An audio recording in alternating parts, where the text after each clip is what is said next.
Video yang kedua ini kita akan membahas lanjutan dari struktur alat pernapasan pada manusia, yaitu faring.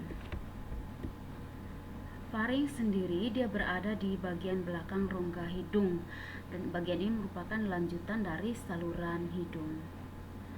Nah, fungsi dari faring ini untuk meneruskan udara ke laring. Jadi kalau faring sendiri dia memiliki 3 bagian, yaitu ada nasopharynx, oropharynx, dan hypopharynx.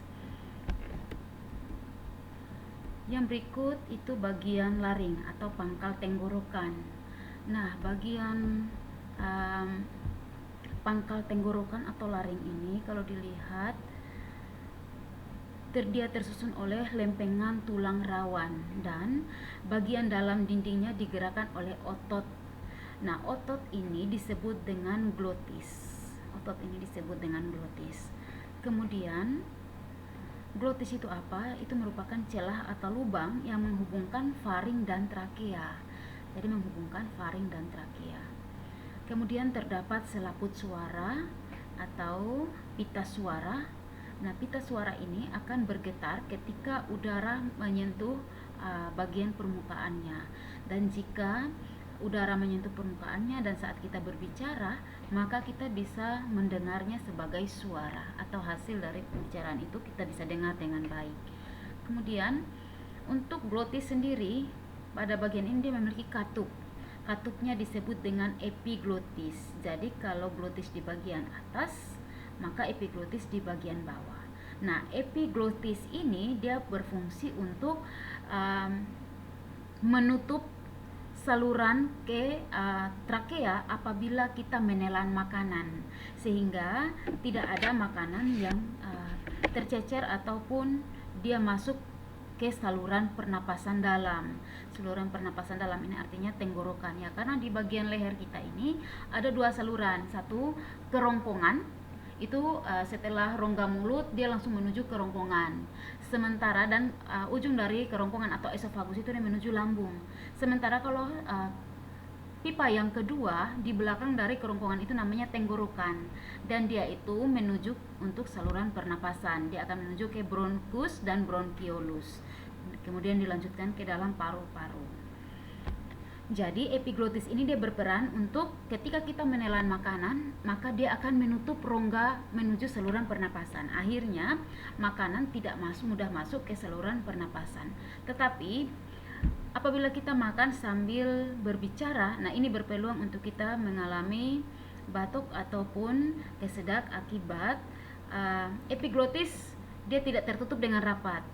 Karena kita makan sambil bicara, berarti ada 2 saluran ini yang tidak akan tertutup rapat. Jadi bisa saja makanan akan terselip masuk ke bagian glotis, kemudian dia bisa keluar dari saluran hidung melalui peristiwa bersin ketika kita makan. Oke. Yang berikut ada trakea atau batang tenggorokan. Nah, bagian ini dia tersusun dari cincin tulang rawan. Jadi kalau secara struktur itu dia seperti pipa yang panjang. Dia terletak di depan kerongkongan dan dia tersusun oleh tulang rawan yang menyerupai cincin-cincin. Jadi kalau kamu pegang, misalkan menyentuh sendiri dari bagian luar, bisa merasakan seperti ada cincin-cincin yang terdapat pada pita kerongkongan kita, pada bagian kerongkongan. Yang berikut ada bagian dalam dari tenggorokan ini, dia dilapisi oleh selaput lendir.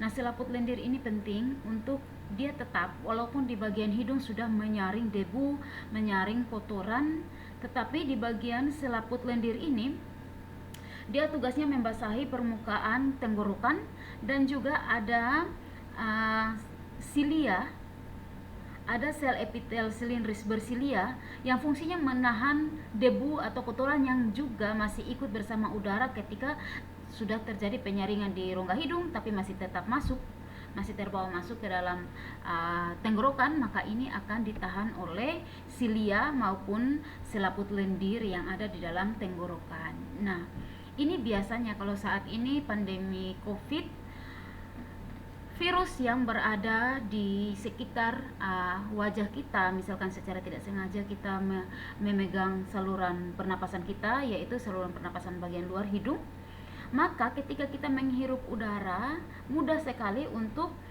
virus ini ikut masuk bersama udara yang kita hirup, karena dia mungkin berada di sekitar rongga hidung kita akibat kita selalu menyentuh muka dengan tangan yang tidak steril. Nah, ini akan membahayakan. Dia akan berdiam beberapa waktu di dalam rongga hidung kalau misalkan dia tertahan. Tapi kalau virus, partikelnya itu sangat-sangat kecil. Jadi dia berpeluang untuk tertahan oleh rambut yang ada dalam hidung itu sangat kecil. Makanya infeksinya berlanjut ke dalam saluran tenggorokan. Nah, di tenggorokan, kalau sistem imun kita tidak baik, maka ini yang membuat dia betah untuk hidup di dalam selaput lendir. Kemudian dia akan menginfeksi jaringan di sekitar selaput lendir. Akhirnya kita mengalami seperti flu, batuk dan pilek, karena itu menunjukkan bahwa sudah terjadi peradangan di sekitar saluran pernapasan dalam kita. Lama-kelamaan dalam masa inkubasi virus ini akan mengakibatkan peradangan yang cukup jauh ke dalam paru-paru. Nah, ini yang akan berdampak pada kekurangan asupan oksigen karena kantung udara, banyak jaringan di kantung udara alveolus itu sudah dirusak oleh virus, maka kemampuan alveolus untuk mengikat kapiler yang ada di sana untuk mengikat oksigen berkurang, sehingga penderita akan mengalami kekurangan oksigen. Nah, ini dampaknya biasanya sesak nafas atau sulit bernapas. Dan pasien yang sudah mengalami kerusakan di dalam paru-paru akibat COVID ini biasanya dia mendapatkan penanganan lebih, yaitu menggunakan O2, bantuan O2 dari luar. Nah, itu untuk menyeimbangkan kebutuhan oksigen oleh tubuh sehingga tubuh tetap survive dan bisa melakukan bisa lebih mengoptimalkan semua proses penanganan medis pada pasien itu. Kalau pasiennya itu dia sudah bisa mendapatkan kenyamanan. Nah, kenyamanan salah satunya kalau dia mendapatkan bantuan oksigen bagi penderita yang sudah akut. Itu supaya dia punya tubuh bisa seimbang, bisa merespon semua treatment yang ada untuk kembali membangun sistem imun yang baik bagi tubuh. Nah, itu tentang tenggorokan atau trakea. Yang berikut, pangkal dari trakea ini adalah bronkus. Jadi ini cabang batang tenggorokan. Nah, bronkus ini dia akan menuju ke paru-paru. Nah, bagian yang menghubungkan trakea dengan paru-paru itu adalah bronkus. Dia terdapat di paru-paru kanan dan kiri. Jadi dia langsung membentuk percabangan kecil. Tapi masih terlihat di bagian luar dari paru-paru kiri dan kanan. Kemudian pada bagian bronkus ini dia terdiri atas lempengan tulang rawan. Dan di dalam tulang rawan ini dia juga tersusun oleh otot halus. Jadi kalau tadi di tenggorokan ada dia disusun oleh sel epitel silindris, karena sesuai fungsinya dia harus lebih banyak menyaring debu maupun kuman yang ada, maupun ada virus ataupun bakteri. Sementara kalau di bronkus atau batang tenggorokan ini dia tersusun oleh otot halus. Dan bronkus ini dia akan membentuk percabangan yang disebut dengan bronkiolus. Bronkiolus sendiri dia juga masih tersusun oleh tulang rawan. Oke, jadi seperti ini. Dari laring pita suara, di atasnya ini ada saluran kerongkongan tenggorokan.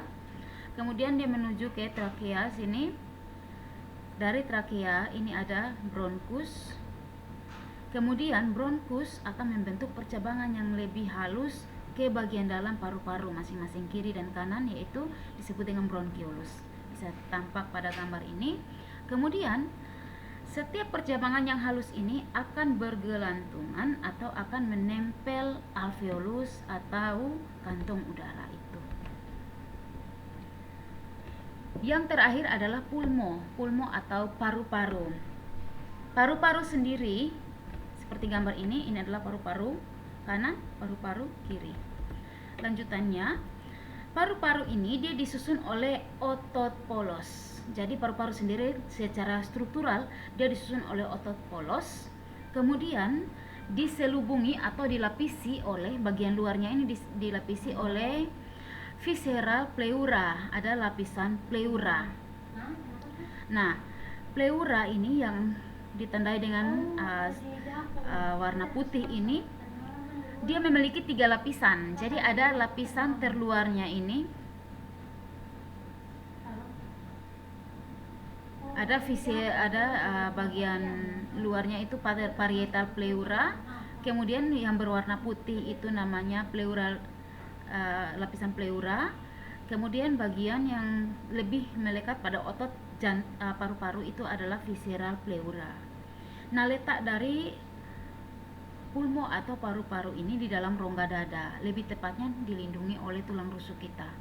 Nah, kemudian secara morfologi, selain dia di dalam rongga dada yang dilapisi atau dilindungi oleh tulang rusuk, dia juga berada di atas otot diafragma. Jadi ada sekat diafragma, yaitu otot yang berada di rongga perut bagian atas.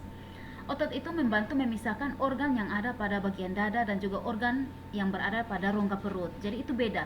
Organ yang ada dalam rongga dada itu diantaranya ada paru-paru dan jantung. Sementara organ yang ada di rongga perut itu mulai dari hati, ginjal, lambung, kemudian ada usus. Oke. Di dalam paru-paru ini terdapat gelembung udara atau alveolus, dan juga ada bagian dari bronkus dan bronkiolus, dan juga terdapat pembuluh darah. Jadi terdapat pembuluh darah juga di dalam jantung. Nah, itu anatomi paru-paru.